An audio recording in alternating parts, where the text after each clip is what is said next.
People who have big dreams for themselves and want to do great things, they like to set their sights high, and yet they feel despondent in the comparison. Yeah. So I think there's a pride in that too, eh?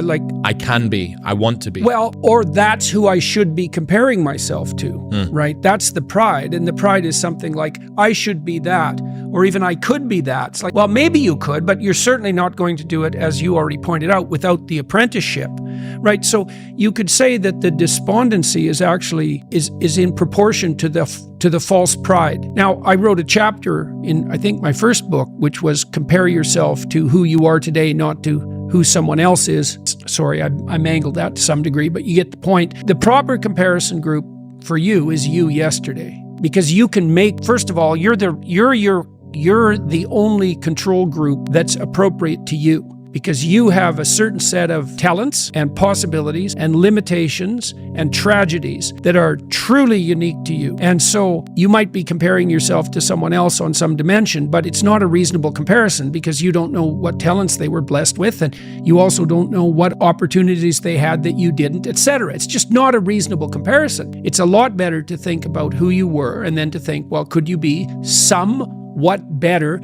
in some dimension? And the positive thing about that is the answer is almost always yes. Now, you can orient that transformation towards some stellar target, and that's a reasonable thing to do, but that doesn't exactly mean that you should compare yourself to that target. Aiming at something and comparing yourself to it are not exactly the same thing. Plus, your bloody comparison is also a delusion. You know, that's another thing that you have to understand, is that you look at the person you're jealous of, and really what you're doing is you're looking through a very narrow aperture at a very thin slice of their life. You're looking at the thin slice of their life that's turning out the best, but you're also looking at a thin slice of their life that's marketed to be the best, right? And you have no idea what the horror of that person's life might be in its totality. And you have no idea if the deal was, say you wanted to be Russell Brand. There's a good example. You wanted to be Russell Brand. You wanted to be as charismatic and as famous as he is. Well, your real wish is that you get to have everything Russell Brand has, but none of his problems. Well, come on. I mean, it's no wonder that a vision like that would make you despondent, because it's